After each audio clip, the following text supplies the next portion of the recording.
জানোয়ারের বাচ্চা, কুত্তার বাচ্চা, লেচ্চার বাচ্চা, তোর কত বড় সাহস! তুই ময়লা ফেলেছিস আমার উপরে। তুই জানিস আমি কার শ্বশুর হতে যাচ্ছি?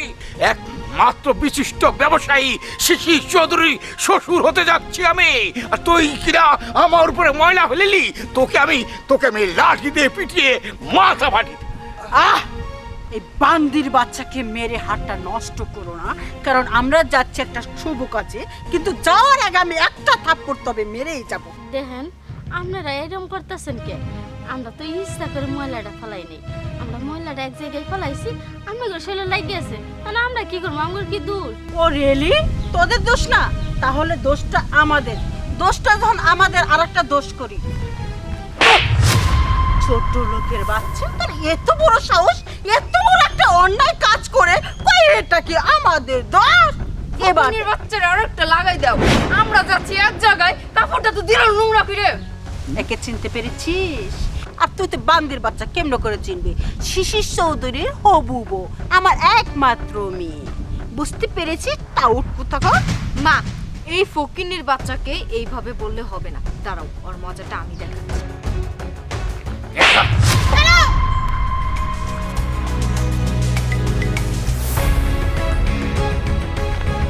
কি ব্যাপার? আপনারা এভাবে ওনাদের গায়ে হাত তুলছেন কেন? কি করেছে ওনারা? ও মা কুকিলা, তুমি এসেছো, ভালো করেছো। দেখো না দেখি, আমরা তো যাচ্ছি তোমার বাসায় তোমার ভাইয়ার সাথে দেখা করার জন্য। আর এই ছোট লোকের বাচ্চারা কি করেছে? এই সামান্য পচা জঙ্গলাও চিট আমাদের গায়ে ফেলেছে। এখন তুমি বলো, এই সমস্ত নোংরা শরীর নিয়ে তোমাদের বাসায় কি করে যায়? দেখুন, ওনারা হয়তো না দেখে ময়লাটা ঢেল দিয়েছে আর আপনাদের গায়ে এসে পড়েছে। তাতে কি হয়েছে? তাতে কি ওনাদেরকে ধরে মারতে হবে আপনাদের? আহা মা, তুমি বোঝার চেষ্টা করো। দেখো কত কোনা জঙ্গল ময়লা আমাদের শরীরের উপর পালাইছে।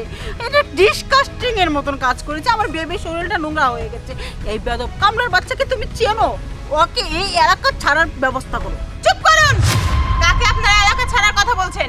এলাকা তো উনি ছাড়বেন, এলাকা ছাড়লে ছাড়বেন আপনারা। আপনারা জানেন আপনারা কাকে কি বলছেন? আপনারা যাকে অপমান করছেন না, সে আর কেউ না, আমার একমাত্র ভাই শিশির চৌধুরী। হোয়াট? মামনি, তুমি ভুল করছো। এটা তোমার ভাইয়া কি করে হয়? আরে তোমার তো ভাইয়া হবে একমাত্র বিশিষ্ট শিল্পপতি শিশির চৌধুরী। আর এটা তো একটা ছোট লোক খেত কামলা। কেন শিশির চৌধুরী কি মাঠে ঘাটে কাজ করতে পারে না? হ্যাঁ, আমি শিশির চৌধুরী। ঘটক সাহেব আপনাদের প্রশংসা করছিলেন, প্রশংসার জোয়ারে আপনাদেরকে ভাসাচ্ছিলেন। তাই আমি আর আমার বোন ভাবলাম, যার এত প্রশংসা হচ্ছে একটু বাজিয়ে দেখি। কিন্তু বাজাতে গিয়ে যা দেখলাম, আপনারা তো মানুষের কাতারেই পড়েন না। আপনাদের ব্যবহার মানুষের মতো না, অমানুষের মতো। আপনি অমানুষ, তো আপনার মেয়েও অমানুষ হবে, এটাই তো স্বাভাবিক।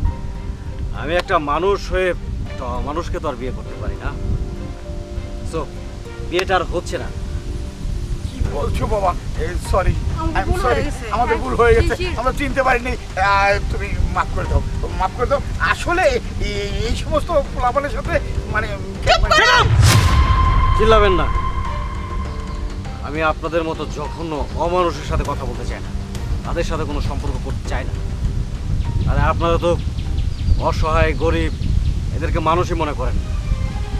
ভুলে যান যে তারাও মানুষ।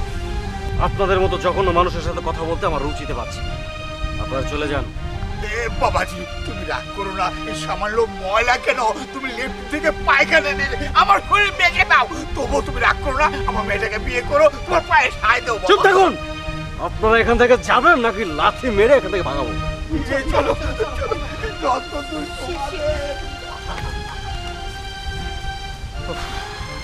খালা চলুন, হাতে হাতে আপনার কাজগুলো